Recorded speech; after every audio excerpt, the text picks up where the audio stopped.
ڈوبتا رہے. اس کے قریب میں کوئی ایسی چیز مت کرو کہیں ایسا نہ ہو کہ انہیں کی اذیت کی وجہ سے ہماری زندگی اجیرن پڑ جائے, ہم پریشان ہو جائیں, ہمارے اندر کسی طرح کا البیلاپن پیدا ہو جائے. اس لیے ہم ڈرتے ہیں کہ ان کے ارد گرد صاف ستھرا رہے, ان کے قریب میں ہم کوئی ایسے بول نہ بولے, ان کے آس پاس میں ہم کوئی ایسی بکواس نہ کریں. لیکن آئیے دیکھیے, یہ تو دنیا والے ہیں, یہ تو ظاہری زندگی کے پلنے والے ہیں جو ظاہری زندگی کے اندر رہ کر کے ایک اللہ والے کے مقام اور منصب و مرتبے کا خیال اور لحاظ کرتے ہیں. لیکن ایک وہ تھے جو اپنے ایمان کی حفاظت کے لیے غار کے اندر چلے گئے تھے, جنہیں اصحاب کہف کہتے ہیں. وہ اصحاب کہف اپنا ایمان بچانے کے لیے غار کے اندر چلے گئے. اب ان کا مقام کیا تھا؟ وہ نبی نہیں تھے, وہ نبی زادے نہیں تھے, بلکہ وہ اللہ کے دین کی حفاظت کے لیے, اپنے دین کی حفاظت کے لیے کہ ہمارا دین بچا رہے, ہمارا ایمان سلامت رہے, غار کے اندر چلے گئے.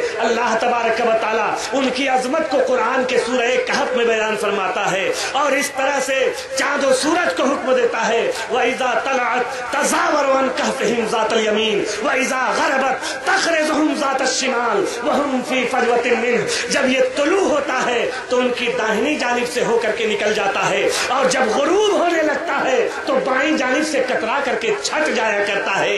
میں کہتا ہوں بزرگوں کا احترام ہم بھی کرتے ہیں اور بزرگوں کا احترام یہ سورج بھی کرتا ہے. آخر سورج کو کس نے حکم دے دیا؟ کیا سورج کا وجود اصحاب کہف سے پہلے نہ تھا؟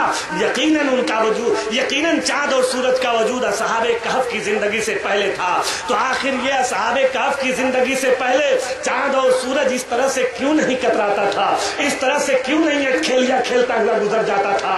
پتہ یہ چلتا ہے کہ اللہ والوں کے مقام اور مرتبے اور منصب کو اللہ تبارک و تعالیٰ نے قرآن میں جگہ دی ہے, اور قرآن کے پاروں کی روشنی میں ان کا مقام اور مرتبہ جانا اور پہچانا جاتا ہے. جن کا احترام سورج کرتے ہیں, اگر زمین کے لوگ نہ کریں تو کوئی فرق نہیں پڑتا.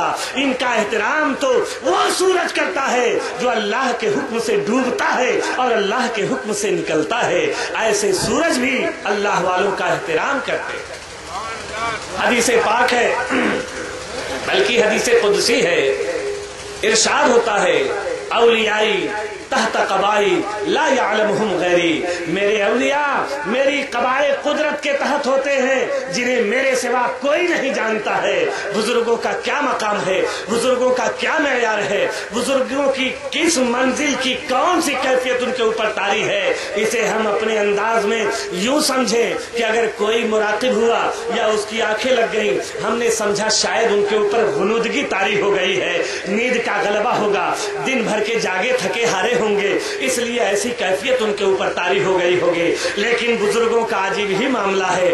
آج دنیا کی کھلی ہوئی حساس قومیں کسی بھی چیز کا مظاہرہ کرتی ہیں تو اپنی آنکھوں کو کھولتی ہے اور اپنی آنکھوں کو کھول کر ہوش و گوش کے ساتھ اسے دیکھتی اور سنتی ہے, پھر اس پر فیصلہ لیتی ہے کہ یہ بات ستیہ ہے, سچائی کی اس منزل پر یقین اس کا ساتھ دے رہا ہے, اس لیے ہم گواہی دیتے ہیں کہ یہ معاملہ سچا ہے, ہم اس کے عینی شاہد ہیں, ہماری آنکھ نے یہ دیکھا ہے. لیکن جب بزرگوں کی بارگاہ آتی ہے تو بزرگ اپنی آنکھیں نہیں کھولتے ہیں, بلکہ جب انہیں لوح محفوظ دیکھنا ہوتا ہے تو گردن کو جھکا لیتے ہیں, آنکھوں کو بند کرتے ہیں اور لوح محفوظ ان کی نگاہوں کے سامنے ہوتا ہے. علامہ رومی رحمت اللہ علیہ لکھتے ہیں لوح محفوظ است پیش اولیاء ہرچہ محفوظ است خطا. لوح محفوظ اولیاء اللہ کی نگاہوں کے سامنے ہوتا ہے, جو لوح محفوظ ہر خطا سے پاک اور صاف ہے. تو بزرگوں کا ایسا معیار ہے, بزرگوں کی ایسی پاکیزہ زندگی ہے.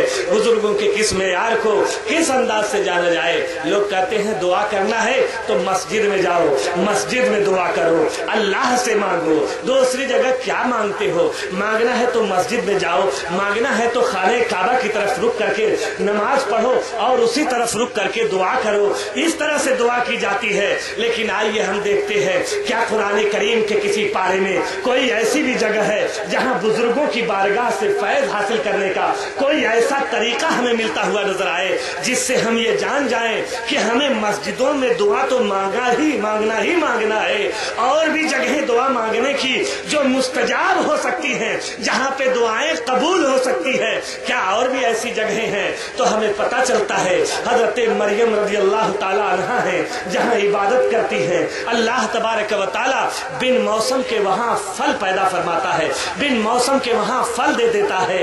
जैसे ही हजरत ज़करिया पैगम्बर अलैहिस्सलाम वहाँ तशरीफ लाते हैं, देखते हैं बिन मौसम के फल, बगैर मौसम के मौसमी फल तो तस्वुर किया जा सकता है, कोस 2 कोस 10 कोस के दायरे में उसका एक वजूद माना जा सकता है, उसकी एक जिंदगी मुतसव्वर हो सकती है, लेकिन बगैर मौसम का फल हमारी नजरों के सामने आ जाए तो हम हैरत ज़दा हो जाते हैं। आखिर बिन मौसम का फल कैसे यहाँ आ गया, ये कौन सी जगह है, कैसे यहाँ पर मौजूद हो गया है? तो हजरत मरियम के पास जब बगैर मौसम के फल आए, हजरत ज़करिया पैगंबर हैं, पैगंबर अलैहिस्सलाम हैं, दुआ फरमाते हैं या मरियम अन्ना लकी हाज़ा, ऐ मरियम ये तुम्हारे पास कहाँ से आया? आप फरमाती हैं मिन इंदिल्लाह है, ये अल्लाह तबारक व तआला की जानिब से आया है। अब ऐसी सूरत में मकाम गौर है कि हजरत ज़करिया पैगंबर अलैहिस्सलाम वहाँ पे दुआ फरमाते हैं, और दुआ फरमाते हैं कुरान करीम में अल्लाह तबारक व तआला इरशाद फरमाता है हुनालिका दआ ज़करिया रब्बह, उसी जगह पर हजरत ज़करिया अलैहिस्सलाम ने अपने रब को पुकारा, अपने रब से दुआ की। मैं कहता हूँ कहा जा सकता था एक पैगंबर से बेहतर दुआ करने का मकाम और मर्तबा कौन जान सकता है, एक नबी से बेहतर दुआ करने की जगहों को कौन जान सकता है? हजरत ज़करिया पैगंबर का हजरत मरियम के पास जहाँ पर वो इबादत करती थी वहाँ पर बिन मौसम का फल आना इस बात का गवाह है, और इस बात का बय्यिन सबूत है कि जहाँ अल्लाह के नेक बंदे सजदा कर देते हैं, जहाँ अल्लाह के नेक बंदे बैठ जाते हैं, अल्लाह तबारक व तआला उसे उस जगह को भी मुस्तजाबुद दावत बना देता है, वहाँ भी दुआएं कबूल होती हैं। अगर ऐसा न होता तो हजरत ज़करिया पैगंबर अलैहिस्सलाम वहाँ इस तरह दुआ न फरमाते। दुआ तो फरमाई आपने, दुआ के बाद उसका असर क्या हुआ? हजरत यहया पैगंबर अलैहिस्सलाम की अल्लाह तबारक व तआला ने बशारत अता फरमाई। इस पूरे वाक़े से ये पता चलता है कि अल्लाह तबारक व तआला इंसानों को ऐसे नुक्ते, ऐसे मराकिज़ की तरफ रहनुमाई फरमा रहा है जो उसके मरकज़े महवरे निजात और रहमत हुआ करते हैं, और जहाँ पर आदमी की दुआएं कबूल हुआ करती है, इसीलिए आदमी ऐसी जगहों पर दुआ किया करता है। आला हज़रत सरकार फतावा रज़विया शरीफ में लिखते हैं कि हजरत ख्वाजा बुजुर्ग ख्वाजा गरीब नवाज रज़ी अल्लाह ताला अन्हु का आस्ताना दुआओं की इजाबत की जगहों में से एक जगह है। इससे पता ये चला कि बुजुर्गों की बारगाह में अगर आदमी सिद्क दिल से एक सच्ची नीयत के साथ, पूरे एतिमाद कुल्ली के साथ अगर दुआ करता है तो अल्लाह तबारक व तआला अपने महबूबान के सदक़े में उनकी दुआओं को कबूल फरमाता है, अपने महबूबों के सदक़े में उनकी दुआओं को अल्लाह तबारक व तआला कबूल फरमाता है। हदीस पाक है, अल्लाह के नबी सल्लल्लाहु अलैहि वसल्लम इरशाद फरमाते हैं रुब्बा अशअसा लौ अक़समा अलल्लाहि लअबरहु, बहुत से ऐसे परागंदा हाल वाले, ऐसे बिखरे बाल वाले जिन्हें हम समझते हैं कि ऐसे ही ये कोई कल्लाश होगा, ऐसे ही ये मखलूकुल हाल होगा, ऐसे ही ये फलाकत ज़दा कोई इंसान होगा, लेकिन ऐसे ऐसे भेष में भी ऐसे ऐसे अल्लाह के नेक बंदे होते हैं कि हदीस पाक में आता है लौ अक़समा अलल्लाहि लअबरहु, अगर अल्लाह तबारक व तआला की बारगाह में किसी चीज के ताल्लुक से वो कसम खा जाते हैं तो अल्लाह तबारक व तआला उनकी कसम को पूरी फरमा देता है। तो बुजुर्गों का ये मकाम है, बुजुर्गों की ये शान है। आज हम जिस बुजुर्ग की बारगाह में फैज लेने फैज लेने के लिए आए हैं और फैज हासिल कर रहे हैं। ये बुजुर्ग का आस्ताना आज आपकी निगाहों के सामने सिर्फ आज से नहीं है बल्कि जमाने से बाफैज रहा है, और जिनकी शफकतों, जिनकी रियाजतों, जिनकी ताअतों और जिनके तौर तरीके को देख करके उनके सिलसिले के मशाइख ने उन्हें खिलाफत अता फरमाई और अपने संडीला के बुजुर्गों में उन्हें शामिल फरमा करके अपने सिरा हौजिया के सिलसिले को आगे बढ़ाया। उस बुजुर्ग का नाम सैयद तकी है और उस सिलसिले की शाख का नाम हजरत सैयद कासिम रज़ियल्लाहु ताला अन्हु है, और उसी दरबार के मजमउल बहरैन के फैज याफ्ता वली आहद हजरत सैयद गुलाम रसूल साहब क़िबला है जो आज आपकी निगाहों के सामने तशरीफ रखते हैं और आपके ज़ियाफत करते हुए हमातन दौड़ भाग कर रहे हैं।